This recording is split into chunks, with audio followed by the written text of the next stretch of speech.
It was a cold night in 1998. On the edge of the Wyoming prairie, a cyclist saw something strange by a wooden fence. At first, he thought it was a scarecrow, a bundle of clothes, maybe left out to dry. But as he got closer, he realized it wasn't straw. It was a young man. His face was battered. His hands were tied. He was barely alive. That young man was Matthew Shepard. His story would shock the world, inspire new laws, and become a symbol of the fight against hate. But in the years since, people have tried to twist his story, to say he wasn't who we thought he was, to erase the role of hate in his death. This is Matthew Shepard's story, the truth of his life, the horror of his murder, and the lies his haters still spread. Hi, this is James again, and in this video, I'll tell you the story of Matthew Shepard and the lies of his haters. So who was Matthew? Before Matthew became a symbol, he was just a person. Matthew Wayne Shepard was born on December the 1st, 1976, in Casper, Wyoming. A small city surrounded by mountains and open sky. His parents, Dennis and Judy, raised him with love and encouragement. He was the first of two sons, and though he was small in stature, standing just 5'2", he had a big presence in the lives of those who knew him. Friends described him as gentle, kind, and empathetic. The kind of person who noticed when someone was hurting and tried to make them feel better. He loved the arts, politics, and languages. In high school, he studied abroad in Switzerland, where he discovered his passion for international relations. That time overseas opened his eyes to a bigger world, and he came back with dreams of working in human rights, maybe even becoming a diplomat. He wanted to bridge divides, to help people understand each other. But like so many LGBT young people in the 90s, Matthew faced struggles. He was openly gay in a place where that was still considered dangerous. In Casper, and later in Laramie, homophobia wasn't just whispered, it was out in the open. Jokes, slurs, and casual cruelty were common. Still, Matthew chose to live life authentically. He refused to hide who he was. To understand what happened to Matthew, you need to understand where it happened. Laramie, Wyoming, in the late 1990s, was a small university town. On the surface, it looked quiet, friendly, even idyllic. But underneath, it carried the tension of a culture that wasn't ready to accept people like Matthew. Being openly gay at the University of Wyoming was still a radical act. The state had no hate crime protections for sexual orientation. The word gay was often used as an insult.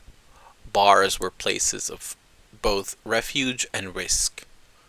One of the few spots where LGBT people could gather, but also where predators knew to look. Matthew knew the risks, but he believed in visibility. He believed that being open about who he was could help change things. That belief, his courage to be himself, made him a target. And on the night of October 6, 1998, that courage collided with hatred. That night, Matthew met two men who would change his life forever. They were Aaron McKinney and Russell Henderson. What started as a ride home would become one of the most infamous hate crimes in American history. October 6, 1998, the night of the attack. Matthew Shepard walked into the Fireside Lounge, a bar in Laramie. It was a place where college kids went to relax, shoot pool, drink cheap beer. That night, Matthew stood out. He was small, soft-spoken, wearing blue jeans and a casual jacket. At some point, he struck up a conversation with two young men, Aaron McKinney and Russell Henderson. They were locals, 21 years old with rough reputations. To Matthew, they probably looked like just two guys offering a ride home. But it was a trap. Instead of driving Matthew back to his apartment, they steered their pickup truck out of town into the dark prairie. There, their friendliness vanished. They pulled over, turned on him, and began a brutal assault. They pistol whipped him with a .357 Magnum revolver, blow after blow, until his skull fractured. They robbed him of his wallet, his shoes, and then they tied him to a split-rail fence with rough rope. His arms stretched out, his body slumped. In the freezing Wyoming night under the stars, Matthew was left to die. 18 hours passed. The sun rose. The cold night turned into a bright October morning.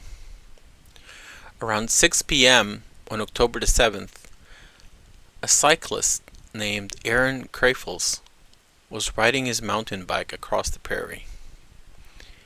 That's when he saw it. At first glance, it looked like a scarecrow, a bundle of clothes tied to a fence post. But as he got closer, he saw the truth.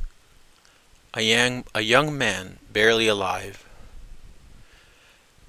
Matthew's face was covered in blood, so caked that only the streaks where his tears had run down were clean. He was unconscious, his breath shallow. Krafels raced to find help, calling police and an ambulance. Paramedics rushed Matthew to Padre Valley Hospital in Fort Collins, Colorado, the closest trauma center. His injuries were catastrophic. Skull fractures, severe brain damage, hypothermia. News spread quickly through Laramie. Students gathered, stunned. Strangers lit candles in front of the hospital. Reporters began to arrive. For 5 days, Matthew lay in intensive care, hooked to machines. His parents, Judy and Dennis, flew back from Saudi Arabia, where Dennis worked in the oil industry. They sat at his bedside, holding his hands, praying for a miracle. But on October 12th, at 12:53 a.m., Matthew Shepard died. He was 21 years old. The reaction was immediate and massive. Vigils were held across America. In San Francisco, thousands filled the streets with candles. In New York, crowds gathered in silence. President Bill Clinton spoke about Matthew. Ellen DeGeneres cried on live television. For millions of people, Matthew Shepard's story was the first time anti-gay violence had a human face. Not just a statistic, but a young man with dreams and kindness in his heart. But while much of the world mourned, others began preparing a different story. One that would deny the role of hate and smear Matthew's name. And that brings us to the trial of his killers, where the truth of what happened came into full view, and where the seeds of denial were planted. In the hours after Matthew was discovered, police acted fast. Within a day, Aaron McKinney and Russell Henderson were arrested. They were found with Matthew's credit card, his shoes, and the bloody revolver used in the attack. There was no doubt they were responsible. At first, both men tried to spin stories, blaming each other, claiming it was just a robbery. But the evidence piled up. Witnesses said they had pretended to be gay to lure Matthew. McKinney's girlfriend testified that he bragged about beating up a fag. The cruelty wasn't random, it was targeted. Henderson, the quieter of the two, agreed to a plea deal. He pled guilty to murder and kidnapping, avoiding the death penalty. He was sentenced to 2 consecutive life terms without parole. Even with Henderson behind bars, the spotlight shifted to McKinney, the more violent of the pair, and the one prosecutors believed delivered the fatal blows. McKinney's trial began in October 1999, 1 year after Matthew's death. The evidence was overwhelming, but the defense tried something shocking, the so-called gay panic defense. They argued that Matthew had made sexual advances towards McKinney, and that McKinney had snapped. In other words, they wanted the jury to believe that being flirted with by a gay man was enough to explain, even excuse, a brutal murder. The courtroom was tense. Witnesses described Matthew's injuries in detail. Doctors explained how severe the beating had been. McKinney himself admitted to hitting Matthew repeatedly with the revolver. The jury heard the hate in his own words. In the end, the gay panic defense failed. The jury found McKinney guilty of felony murder. He too was sentenced to 2 consecutive life terms without parole. But something else happened during these trials. The defense had pushed the robbery angle. Reporters began whispering about drugs because meth was circulating in Laramie at the time. Even though prosecutors had laid out a clear case that Matthew was targeted for being gay, the rumors started to swirl. Was it really a hate crime? Or was it something else? Those questions, born not out of fact, but out of denial, would grow into the myths that still circulate today. In the next part of Matthew's story, we'll dig into those myths. So the lies begin. After the trials ended, you'd think Matthew's story would be settled. The killers confessed, the evidence was clear, the motive was laid bare. But almost immediately, new stories began to circulate. Stories that tried to erase the hate. First came the extremists, the Westboro Baptist Church. They stood outside Matthew's funeral with signs that read, "God hates fags." Their venom was obvious, disgusting, and easy to dismiss. But then came the quieter lies, the ones that sounded almost reasonable, the ones that didn't scream in your face but whispered in the background. And over the years, those whispers grew louder. Lie number 1. It was just a robbery. One of the first myths was that Matthew wasn't killed because he was gay, that it was just a robbery gone too far. It's true that McKinney and Henderson stole his wallet and shoes, but that doesn't explain what they did next. They didn't just take his money and run. They tied him to a fence. They pistol whipped him until his skull fractured. They left him in the freezing night, knowing he would die. That is not a mugging. That is hatred. And the trial showed it. McKinney's own girlfriend testified that he attacked Matthew because of his sexuality. Witnesses recalled him bragging about beating up a fag. The robbery wasn't the motive. It was the cover story. Lie number 2. Matthew was a drug dealer. Years later, in 2013, a book came out that turned Matthew's story upside down. The book was called The Book of Matt, written by Stephen Jimenez, claimed that Matthew wasn't an innocent victim at all, but a meth dealer, that his murder wasn't about hate, it was about drugs.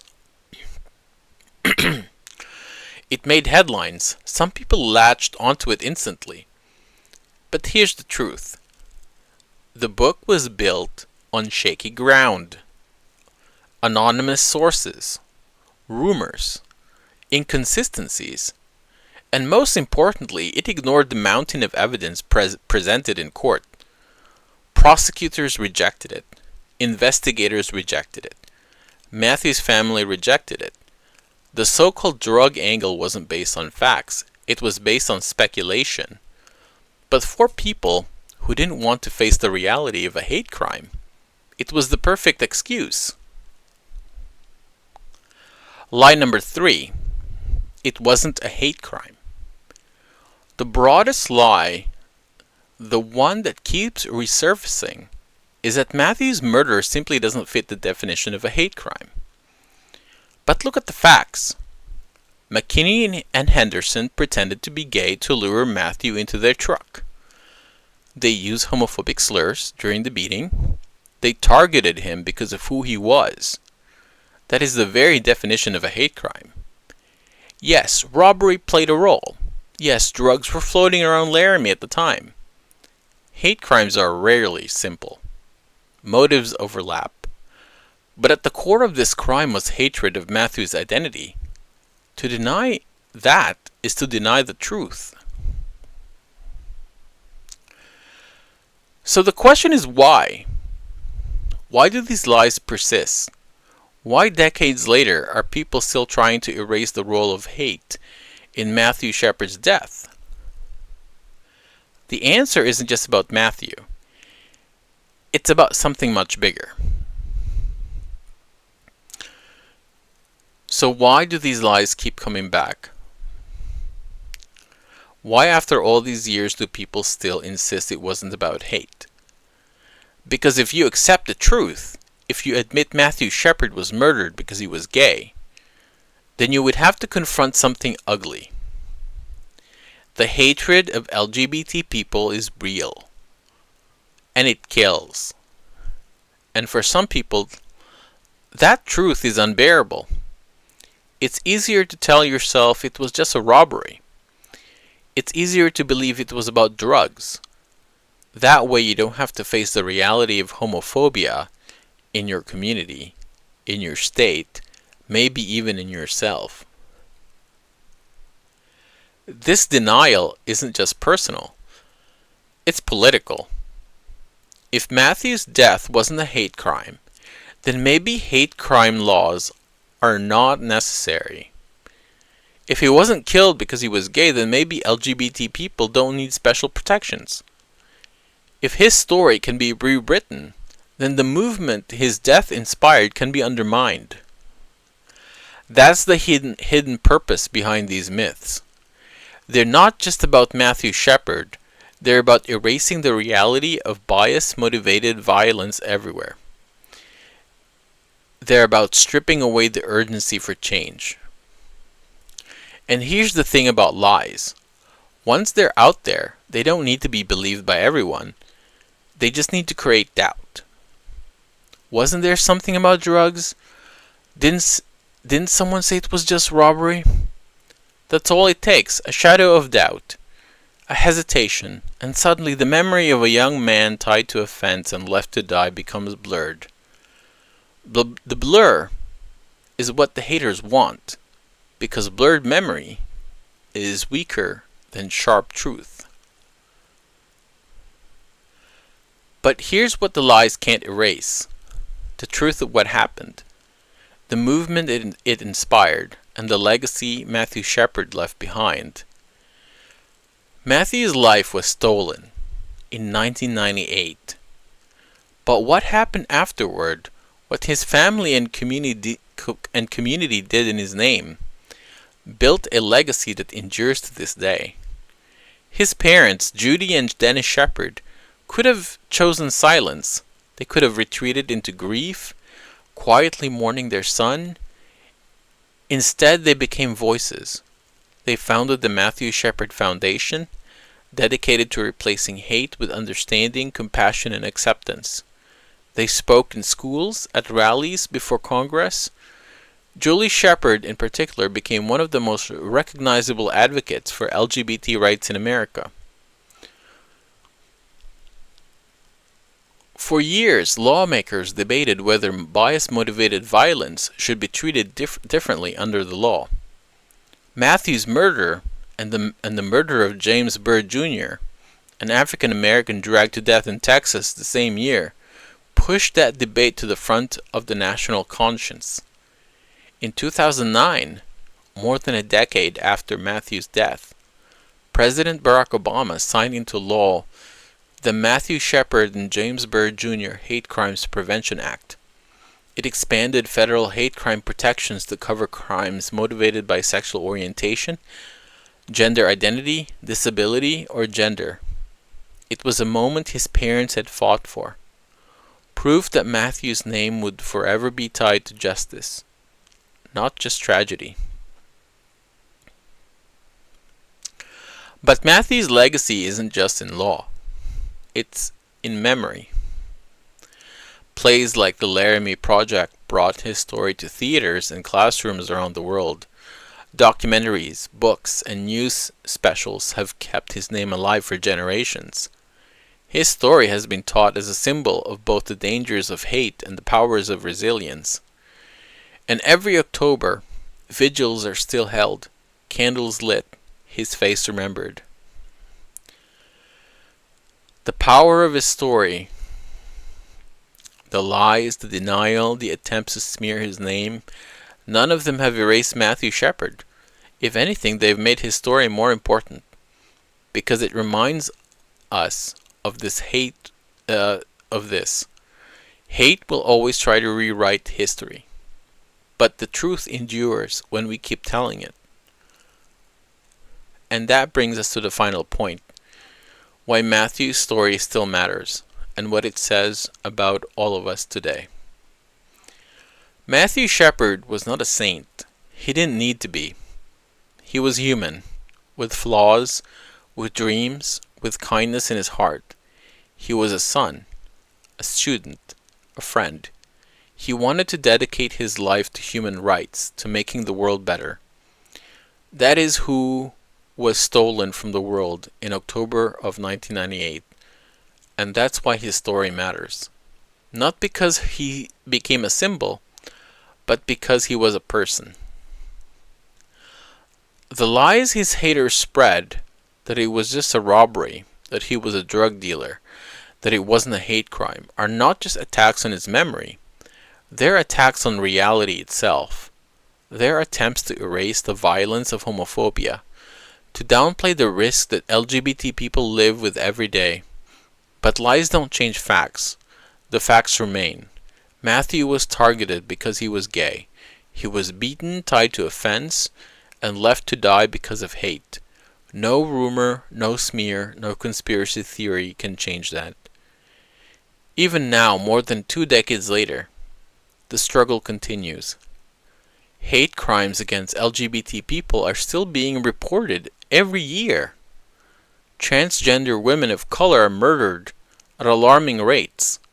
The same denial that tried to erase Matthew's story is still used to erase theirs. That's why Matthew's story still matters. Because remembering him is a way of saying we see the truth. We refuse to look away. We will not let lies win. On that cold October night, Matthew Shepard was left tied to a fence, beaten beyond recognition because of who he was. But his story didn't end there. His story lives on, in the laws that bear his name, in the voices of his parents, in the fight against hate. The best way to honor Matthew is simple. Tell the truth. Share his story, stand up against the lies, and keep working for a world where no one has to die for simply being who they are.